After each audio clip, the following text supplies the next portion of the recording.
Baik, bismillahirrahmanirrahim. Assalamualaikum warahmatullahi wabarakatuh. Salam, Om Swastiastu, Nama Budaya, Salam Kebajikan.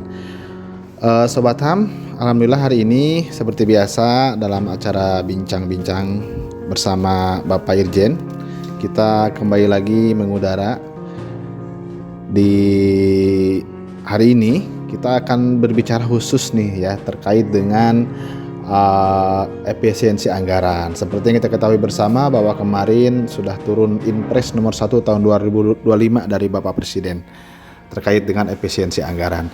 Nah, pada kesempatan hari ini kebetulan kita bersama Bapak Irjen HAM, Bapak Farid Junaidi. Mungkin kita akan diskusi juga dengan Bapak terkait adanya kebijakan efisiensi anggaran ini. Baik, selamat siang Pak Farid. Selamat siang. Apa kabar? Siap. Alhamdulillah Pak. Gimana kabarnya Pak? Alhamdulillah, tetap semangat. Tetap semangat walaupun di tengah keterbatasan ya Pak ya, dengan adanya efisiensi ini ya Pak. Setuju. Baik Bapak Iji nih, kita akan ngobrol-ngobrol nih Pak terkait efisiensi ini. Gimana sih Pak kita menyikapi dengan adanya instruksi Presiden ini Pak? Terima kasih Pak Wildan. Yang saya pahami dari Perpres 1 2025 dari Pak Presiden, efisiensi anggaran tidak boleh mengurangi kualitas pelayanan publik dan kinerja pemerintah. Justru efisiensi harus membuat kegiatan kita semakin lebih optimal. Efisiensi anggaran tidak boleh mengurangi kualitas kinerja, melainkan harus menata ulang proses kerja agar lebih efektif dengan memanfaatkan teknologi. Juga efisiensi bukan sekedar soal pemotongan anggaran, tetapi tentang bekerja lebih strategis dan lebih bertanggung jawab. Efisiensi tadi saya sampaikan harus bekerja lebih cerdas, lebih strategis, dan lebih bertanggung jawab. Dan Pak Prabowo, Pak Presiden menyampaikan bahwa anggaran nantinya yang tadi digunakan untuk efisiensi itu digunakan untuk sepenuhnya untuk masyarakat, sepenuhnya untuk anak-anak Indonesia. Bagaimana misalnya terkait dengan makan bergizi. Ya. Terus bagaimana dengan pendidikan? Bagaimana anak-anak bisa difasilitasi terkait dengan sarana gedung-gedung pendidikan yang memadai untuk mereka nyaman menimba ilmu. Memang anggaran kementerian atau lembaga memang kita kurangi untuk pengeluaran-pengeluaran yang tak penting, yang mubazir dan biasanya menjadi celah untuk diselewengkan. Itulah yang harus dihilangkan. Melakukan penghematan, dan sekali lagi penghematan itu untuk sepenuhnya rakyat yang nyata. Oleh karena itu saya ada beberapa hal yang harus kita evaluasi. Kalau boleh saya menyarankan, ada namanya 5A. 5A Pak. Plus. 5A plus. Apa aja tuh Pak 5A plus? Yang pertama, mental agility. Mental agility itu adalah kemampuan untuk berpikir dengan cepat, fleksibel, dan adaptif dalam berbagai situasi Iya. yang mencakup terkait dengan berpikir kritis dan analisis. Ini diperlukan ketika kita berbicara terkait dengan ekonomi yang efisien. Efisiensinya, Pak. Yang kedua, fleksibilitas kognitif. Nah, ini memudahkan untuk kita beradaptasi dengan perubahan dan melihat masalah dari berbagai perspektif. Terus bagaimana kita memecahkan masalah, mampu menemukan solusi yang lebih kreatif dan lebih kompleks yang bisa tidak terduga. Yang keempat terkait dengan belajar cepat, Iya. mampu memahami, menerapkan informasi baru dengan cepat. Dan yang kelima, tetap tenang di bawah tekanan. Nah, tidak boleh kita stres atau panik saat menghadapi tantangan, termasuk terhadap efisiensi. Ini baru mental agility. Nah, selanjutnya yang kedua, 2A selanjutnya adalah change agility.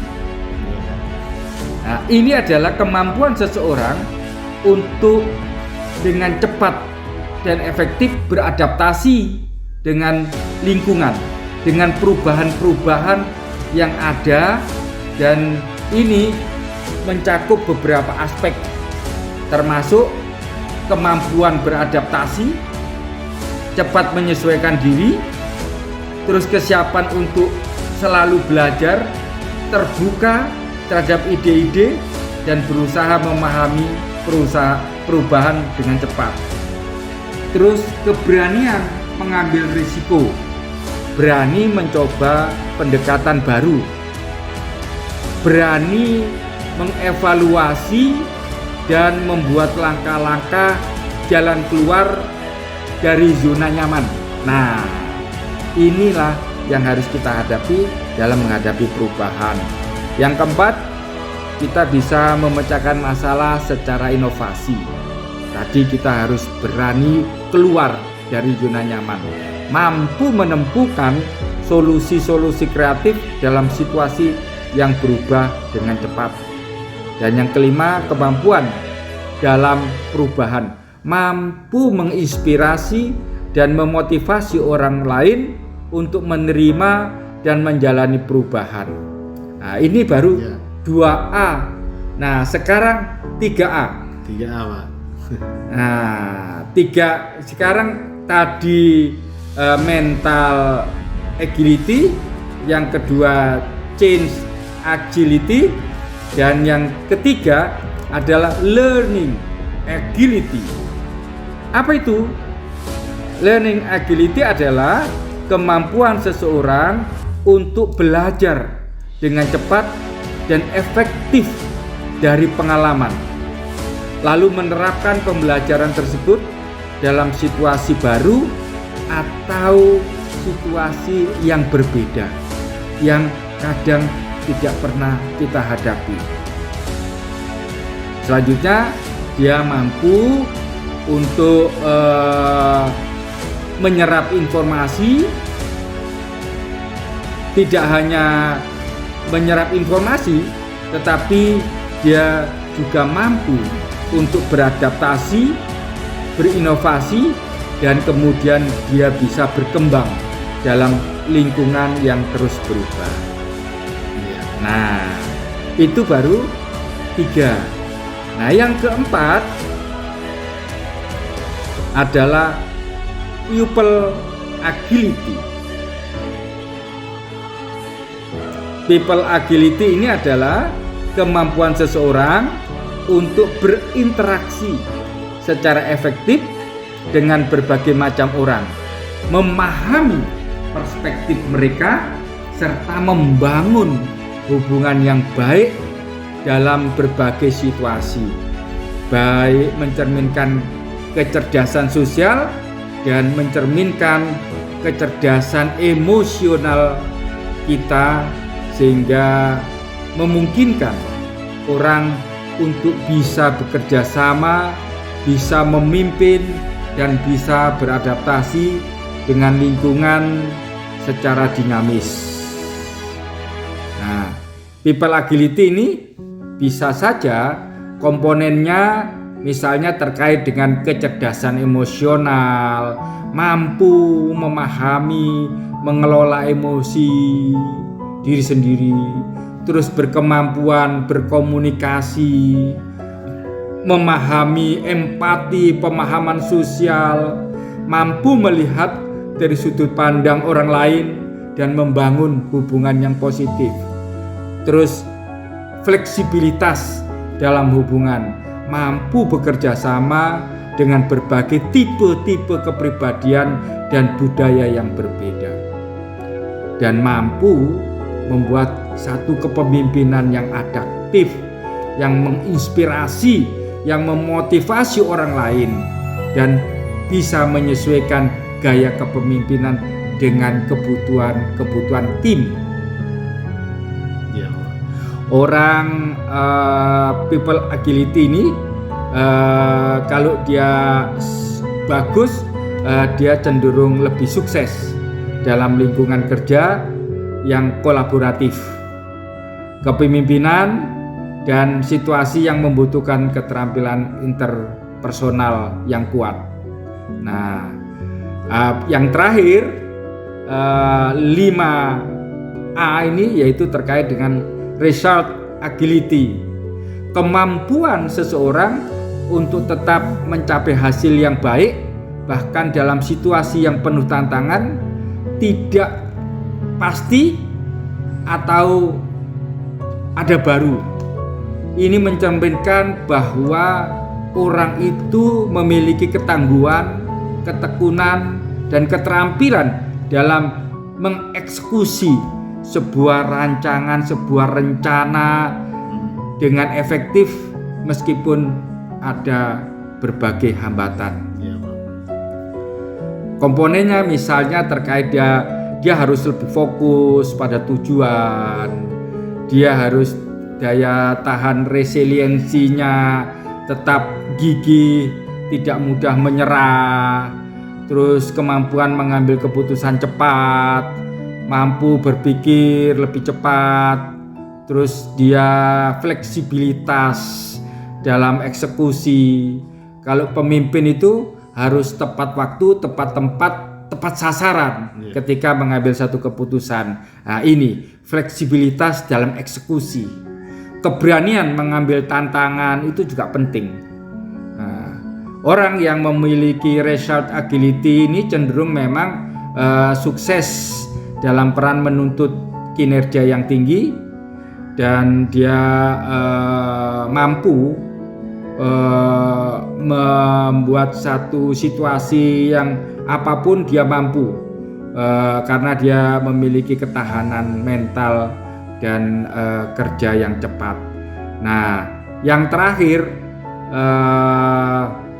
saya tadi ada namanya 5A, saya tambah 1 jadi 5A plus. Plusnya itu apa? Self awareness, mengenali kekuatan dan kelemahan diri, serta terus mencari cara untuk berkembang. Kita harus mampu introspeksi diri, kita harus mampu melihat kekurangan dan kelebihan diri kita. Dalam hal ini ada yang namanya muhasabah, introspeksi diri. Oleh karena itu, mari kita kerja dan tetap kita semangat, kita melihat kekurangan kelebihan, melihat sarana-sarana yang ada, kemampuan-kemampuan yang ada. Jangan hanya bicara saja, tapi action, dan kita harus tetap ikut satu komando. Pimpinan kita adalah komandonya. Pimpinan kita siapa? Menteri kita, Kementerian HAM yang digawangi, yang dinahkodai oleh Bapak Menteri HAM. Itu kira-kira hari ini yang bisa saya sampaikan. Semoga kita menjadi terus lebih baik dan tetap semangat. Terima kasih. Iya, luar biasa Pak Farid atas arahannya. Karena memang orang itu ya Pak, ketika bicara efisiensi sudah mulai bisa berpikir cerdas ya Pak ya. Ibarat kata orang yang yang masuk ke hutan itu akan dituntut untuk bagaimana caranya supaya kita bisa makan. Harus mikir akhirnya kan. Itu dia. Iya. Karena kalau lama-lama disuapin kita jadi manja juga ya Pak. Ya. Kita harus dengan efisiensi, harus kita mampu secara maksimal dalam menyelesaikan berbagai masalah-masalah dan bekerja dengan efisien sehingga kegiatan kita optimal ya, di mata diri kita, di mata orang lain, dan di mata Tuhan yang memberi kehidupan kita. Semoga Tuhan yang Maha Esa selalu memberi jalan dan kemudahan untuk kita selaku hamba-Nya. Terima kasih. Terima kasih Pak Farid, Bapak Inspektur Jenderal Hak Asasi Manusia yang telah memberikan arahan dan wawasannya kepada kita semua terkait bagaimana kita sebagai pegawai agar bisa menyikapi institusi presiden ini ya terkait dengan efisiensi anggaran supaya kita tetap berkinerja dengan baik. Ada lagi Bapak sebelum tutup? Cukup saya berharap ikuti perintah pimpinan. Terima kasih. Terima kasih. Baik sobatan semua, demikian diskusi kita dengan Bapak Inspektur Jenderal Hak Asasi Manusia, Bapak Farid Junaidi. Mudah-mudahan bisa menjadi tadkiroh bagi kita ya, peringatan juga, arahan juga dari Bapak. Terima kasih atas informasi serta arahannya. Demikian, kita nanti akan kembali lagi dengan topik yang lain di waktu yang lain juga ya tentunya. Demikian, Assalamualaikum warahmatullahi wabarakatuh. Tetap semangat dan tetap jaga kekompakan. Demikian, Assalamualaikum.